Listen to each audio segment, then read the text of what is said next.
मासूम मजलूमों का खून बहा है, उसके हाथ अगर किसी से उनके खून से रंगे हैं तो वो फारूक साहब के रंगे हैं। मुझे तो समझ नहीं आती कि फारूक साहब रात को कैसे चैन से सो सकते हैं।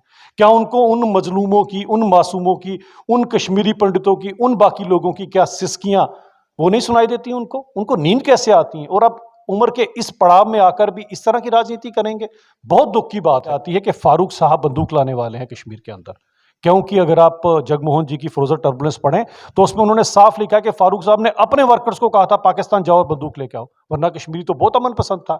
सन 87 से पहले का मैडम अगर आप रिकॉर्ड निकालेंगे ना कश्मीर के सभी थानों का, तो मुझे लगता नहीं वहां कभी कोई एफआईआर भी लॉन्च हो। और ऐसे मीरपुर मैसेकर हुआ था, इस तरह से कश्मीर मैसेकर भी होता अगर हमारी भारत की फौज इनको बारामूला में ना रोकती। तो जिस तरह से मैसेकर के मीरपुर में हुआ था, उनकी अजमत लूटी गई थी, उनकी कत्लो-गारत की गई थी, इसी तरह से कश्मीर में भी होती। तो हम लोग तो पूरी जिंदगी कभी भारत सेना का एहसान नहीं चुका सकते। डॉक्टर फारूक अब्दुल्ला ने एक बार फिर से विवादित बयान दिया और ये विवादित बयान इंडियन आर्मी के लिए दिया है। और साफ तौर पर अगर देखें तो डॉक्टर फारूक अब्दुल्ला हमेशा से सुर्खियों की बात करते हैं तो छाए रहते हैं, लेकिन इस बार जो उनका कंट्रोवर्शियल स्टेटमेंट था वो इंडियन आर्मी के खिलाफ था। और साफ तौर पर बता दें ये वही इंडियन आर्मी है जिनकी वजह से हम अपने घरों पर चैन की नींद सोते हैं और सुरक्षित महसूस करते हैं। तो भी हमारे साथ सीधा बातचीत करने के लिए बीजेपी के स्पोक्स पर्सन अभिजीत जसरोटिया जी है। क्या कहना चाहेंगे आप? इंडियन आर्मी पे जो है वो तंज कसा उन्होंने, और उन्होंने ऐसी बात कह दी और इतने पुराने दौर की बात कही जब उन्हीं का दौर चल रहा था। देखिए, सबसे पहली बात ये आती है कि भाग्य की विडंबना देखिए कि जिस समय वो ये कटाक्ष कर रहे हैं और हमारी भारत की सेना के खिलाफ ये बात कर रहे हैं, उस समय एक हमारी भारत सेना का ही एक जवान उनके पीछे खड़ा होकर उनकी रक्षा कर रहा है और वो जहर भी उसी सेना के ऊपर उगल रहे हैं। ये कितना दुर्भाग्य रहेगा। और फिर भी लोग इंटॉलरेंस की बात करते हैं इस देश के अंदर। मुझे ये समझ नहीं आता कि फारूक साहब की अगर सियासी ज़मीन खिसक रही है तो क्या वो उसके लिए इतनी निम्न स्तर की राजनीति पे उतर आएंगे?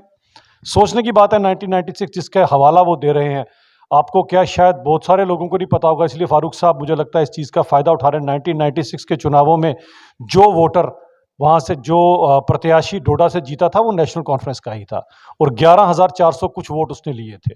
और उससे पहले 1987 की इलेक्शन जिसको फारूक साहब ने रिग किया था, बेईमानी की थी जिस इलेक्शन के अंदर, उसके अंदर भी नेशनल कॉन्फ्रेंस का ही प्रत्याशी जीता था, 11,100 वोट उसने लिए थे। तो दोनों में फ़र्क कहाँ से रहा? तो फारूक साहब जो लोगों के अंदर झूठ और शरेआम झूठ बोल रहे हैं, इसका पर्दाफाश मैंने हर चैनल पे किया और आपके चैनल पे भी बताना चाहता हूं, क्योंकि फारूक साहब जिस हिसाब की राजनीति करते हैं, जब ये कुर्सी पे होते हैं तब इनकी राजनीति कुछ और भाषा होती है, जब कुर्सी से उतरते ही इनकी भाषा बदल जाती है। तो इस देश की बड़ा दुर्भाग्य है कि हमारे पास फारूक साहब जैसे लीडर है। लेकिन साथ ही साथ बात करते हैं उनका ये बयान देना आपको क्या लगता है क्या दर्शाता है? क्योंकि कहीं ना कहीं अब ये गरमाया है कि जम्मू कश्मीर में चुनाव हो सकते हैं और चुनावों के लिए ऐसी सियासत करना, देखिए, बड़ी ही निम्न स्तर की राजनीति है, लेकिन इससे कोई फर्क नहीं पड़ेगा। लोग आज की डेट में सच का सच और झूठ का झूठ बड़े अच्छे ढंग से बताते हैं। अब्राहम लिंकन ने एक बार कहा था, कुछ लोगों को कुछ देर तक, बहुत सारे लोगों को बहुत देर तक बेवकूफ़ बनाया जा सकता है, लेकिन सभी लोगों को हमेशा के लिए बेवकूफ़ बनाया ऐसा पॉसिबल नहीं है। तो अब वो वक्त आ चुका कि फारूक साहब और लोगों को बेवकूफ़ नहीं बना सके। सन 1987 की रिगिंग सबको याद है। एमयूएफ पार्टी जब जीत रही थी, फारूक साहब ने उस समय की कांग्रेस सरकार के साथ मिलकर जीतों को रातों रात हराया और हरायों को रातों रात जिताया था, जिसमें से कई टेररिस्ट बन गए बाद में। बात यह आती है कि उसके बाद ही बंदूक दाखिल हुई कश्मीर में, वरना उससे पहले तो कश्मीर में अमन था, सुकून था, चैन था। तो मैं तो यहां तक कहता हूं कि जितना रक्तपात कश्मीर में हुआ, जितना मासूम मजलूमों का खून बहा है, उसके हाथ अगर किसी से उनके खून से रंगे हैं तो वो फारूक साहब के रंगे हैं। मुझे तो समझ नहीं आती कि फारूक साहब रात को कैसे चैन से सो सकते हैं। क्या उनको उन मजलूमों की, उन मासूमों की, उन कश्मीरी पंडितों की, उन बाकी लोगों की क्या सिसकियां वो नहीं सुनाई देती? उनको नींद कैसे आती है? और अब उम्र के इस पड़ाव में आकर भी इस तरह की राजनीति करेंगे। बहुत दुख की बात है। डॉक्टर फारूक अब्दुल्ला की बात आपने शायद सुनी नहीं होगी। एक बार उन्होंने कहा था कि अगर मैं गुनहगार हूं तो मुझे शरेआम फांसी में लटका दिया जाए, जब कश्मीर फाइल्स आई थी। हाँ, मुझे लगता है इसका फैसला तो ऊपर ही होगा, वहीं जाकर भगवान ही इनका फैसला करेगा। कोई यहाँ पर तो आप कानून के इन सब चीज़ों से बाहर निकल सकते हैं। जिस तरह से आप वो 115 करोड़ का जो आप पर जेकेसीए का स्कैम लगा हुआ, जो छोटे बच्चों की गेंदें, किटें, क्रिकेट बैट आपने वहाँ तक बेच के खा लिए, उससे भी आप बचते घूम रहे हो। कानूनी हथकंडे आप अच्छी तरह से अपनाना जानते हो, लेकिन वो भगवान के, उस अल्लाह के, जब वहाँ पर उनका इंसाफ होगा तब किसको बेवकूफ़ बनाएंगे? तब नहीं बना पाएंगे फारूक साहब। बड़ी बात यहाँ पर जो है वो देखने वाली ये आती है कि फारूक साहब बंदूक लाने वाले हैं कश्मीर के अंदर। क्योंकि अगर आप जगमोहन जी की फ्रोजन टर्बुलेंस पढ़ें तो उसमें उन्होंने साफ लिखा है कि फारूक साहब ने अपने वर्कर्स को कहा था पाकिस्तान जाओ और बंदूक लेके आओ, वरना कश्मीरी तो बहुत अमन पसंद था। सन 87 से पहले का मैडम अगर आप रिकॉर्ड निकालेंगे ना कश्मीर के सभी थानों का, तो मुझे लगता नहीं वहाँ कभी कोई एफआईआर भी लॉन्च हुई। और एफआईआर भी क्या लॉन्च होती, किसी के कुत्ते ने किसी को काट दिया, ये एफआईआर होती थी। चाकू कहीं लाल चौक में निकल जाता था, बहुत बड़ी खबर बनती थी। लेकिन फारूक साहब ने अपनी कुर्सी के लोभ में ऐसा वहां पर एक षड्यंत्र रचा जिसका खमियाजा अभी तक लोग भुगत रहे हैं। जम्मू में जब एक कॉन्वोकेशन था एक नेशनल चैनल का, तब एक वीडियो भी वायरल हुआ था। महबूबा मुफ्ती की बेटी इल्तिजा मुफ्ती ने साफ तौर पर यह कहा था कि अगर कश्मीर के हालात देखने, एक बार सेना को हटा दिया जाए वहां से, फिर आप कश्मीर के बेहतर हालात देख पाएंगे। आप लोग पहले अपनी सिक्योरिटी हटा लो। जिस दिन आप अपनी सिक्योरिटी हटा के बिना सिक्योरिटी के चलोगे तो हमें जरूर पता लग जाएगा। रही बात, ये दोनों पार्टियां परिवारग्रस्त पार्टी हैं, इनके अंदर वो डायनेस्टिकल पॉलिटिक्स ऐसी चल रही है। पिछले दिनों फारूक साहब ने एक ड्रामा किया कि उन्होंने बताया मैं प्रेसिडेंटशिप की पोस्ट से उतर गया। उसके थोड़े दिनों बाद, और मैंने तभी सभी चैनल्स पे कहा था ये फिर से कोई अब्दुल्ला ही आएगा, और देख लीजिए फिर फारूक साहब आ गए। तो ये जो नेशनल कॉन्फ्रेंस है, party of the Abdullah, by the Abdullah, for the Abdullah, दूसरा कोई नहीं आ सकता। और इल्तिजा की अगर आप बात करते हैं तो पीडीपी भी यही पार्टी है, of the muftis, by the muftis and for the muftis. तो आप समझ सकते हैं। और सबसे पहले मुबारक देने वाला कौन था उनको? महबूबा मुफ्ती साहिबा। पता है हम भी इसी परिवार राज से ग्रस्त हैं और ये भी इसी परिवार राज से ग्रस्त है, तो दोनों ही एक ही किश्ती में तैर रहे हैं, इसीलिए एक दूसरे की सपोर्ट करते हैं ये लोग। अभी अगर मैं 10 मिनट पहले की बात करूं तो महबूबा मुफ्ती का एक बड़ा स्टेटमेंट यहां पर आया है कि जो कश्मीरी पंडित को थ्रेट लेटर दोबारा से जारी किया गया है, उनका कहना है कि इसके लिए बीजेपी ही रिस्पॉन्सिबल है और सिक्योरिटी में कहां लैप्स हुए।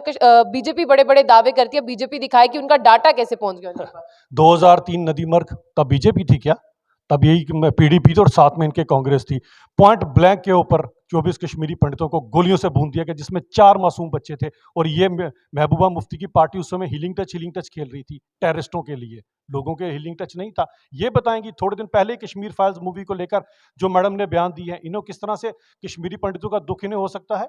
ये वही मैडम महबूबा मुफ्ती हैं जो 2008 के अंदर, जब हाई कोर्ट ने ऑर्डर दिया था कि कुछ श्रद्धालुओं को जरा बाबा अमरनाथ की गुफा के पास अपना एक आशियाना बनाने की परमिशन दी जाए, इजाज़त दी जाए, तो महबूबा मुफ्ती को सबसे ज़्यादा मिर्ची लगी थी। और हिंदू वर्सेस मुसलमान, कश्मीर वर्सेस जम्मू करवा के उस समय का अमरनाथ लैंड रो करवाने वाली यही महबूबा मुफ्ती हैं। तो इनको कभी कश्मीरी पंडितों का दुख नहीं हो सकता। जिस तरह की कश्मीर फाइल्स में मूवी कर कर इन्होंने जो एक देशद्रोहियों वाला काम किया, उसके लिए कश्मीरी पंडित इनको पूछेंगे। और आज कश्मीरी पंडित केवल जम्मू में नहीं है या दिल्ली में नहीं है, पूरी दुनिया में कश्मीरी पंडित हर जगह पर है। जिस तरह से कश्मीरी पंडितों के जख्मों के ऊपर मैडम ने नमक छिड़कने का काम किया है, इसका बदला जरूर लेंगे वहां के लोग इनसे। चलिए, आखिरी सवाल मेरा ये रहेगा, ये दोनों पार्टीज जो है हमेशा देश के विरोध में ही चलती हैं और कहते हैं कि बहुत बड़ी एक लोगों की टुकड़ी हमारे साथ है। क्या अब वो टुकड़ी ने दोबारा इजाजत देगी कि ये सियासत करे और जम्मू कश्मीर का फैसला करे? कौन सी टुकड़ी मैडम? जब इनको नजरबंद किया गया था कुछ दिनों के लिए, जब इनको घर के अंदर रखा गया था, कोई एक इंसान बताएं जो इनके फेवर में, जिसने कोई नारा लगाया हो, कोई एक पत्थर बताएं जो इनकी फेवर में आया हो। लोग तो बड़े खुश थे कि अच्छा इनको यहीं पर ही रखो। तो इनका कितना लोग इनको पसंद करते हैं ये भली भांति इनको पता है। डीडीसी और बाकी चुनावों में इनका क्या हाल हुआ वो भी इनको पता है। रही बात महबूबा मुफ्ती की, उनकी पार्टी बनिहाल से आगे तो कभी आई नहीं, और अगर आई भी है तो अब बनिहाल से पहुंचकर बिजबेहड़ा तक पहुंच गई है। अब बिजबेहड़ा के पंच सरपंच के इंतखाबात में जरूर कहीं ना कहीं थोड़ा बहुत इनका वर्चस्व हो सकता है। बाकी जम्मू कश्मीर में वो पार्टी भी खत्म हो चुकी है और नेशनल कॉन्फ्रेंस भी खत्म हो चुकी है, क्योंकि लोगों ने डायनेस्टिकल पॉलिटिक्स को सिरे से नकार दिया है। उनको पता है कि 47 में शेख अब्दुल्ला साहब उन्हीं के लोगों से चंदा इकट्ठा कर रहे थे, कश्मीरियों से, और क्या कह रहे थे कि मुझे आप पैसा दीजिए, मैं यहाँ पर पाकिस्तान बनाऊंगा। और मैं एक और बात बताना चाहता हूँ कि फारूक साहब ने जो आर्मी के ऊपर कटाक्ष किया है, they should salute Indian army. और हर कश्मीरी तो सबसे पहले हिंदुस्तान की आर्मी को सैल्यूट करना चाहिए, वरना जहाँ पर जिस तरह से मीरपुर मैसेकर हुआ था, इस तरह से कश्मीर मैसेकर भी होता। अगर हमारी भारत की फौज इनको बारामूला में ना रोकती, तो जिस तरह से मैसेकर के मीरपुर में हुआ था, उनकी अजमत लूटी गई थी, उनकी कत्लो गारत की गई थी, इसी तरह से कश्मीर में भी होती। तो हम लोग तो पूरी जिंदगी कभी भारत सेना का एहसान नहीं चुका सकते, जिसने हमें बचा कर रखा और फारूक साहब को भी बचा कर रखा। खैर, ये एहसान फरामोश लोग हैं, ये भूल जाते हैं लोगों की हुई। बहुत बहुत शुक्रिया। ये थे हमारे साथ बीजेपी के स्पोक्स पर्सन अभिजीत जसरोटिया जी। और साफ तौर पर जो कल फारूक अब्दुल्ला ने एक कंट्रोवर्शियल स्टेटमेंट दिया था, उसी के रिगार्डिंग हम इनसे बात करने आए थे। आपने पूरी बात सुनी, आपको कैसी लगती है? तो ऐसी और अपडेट्स के लिए देखते रहिए जुम बुलेटिन। आशिया खान के साथ।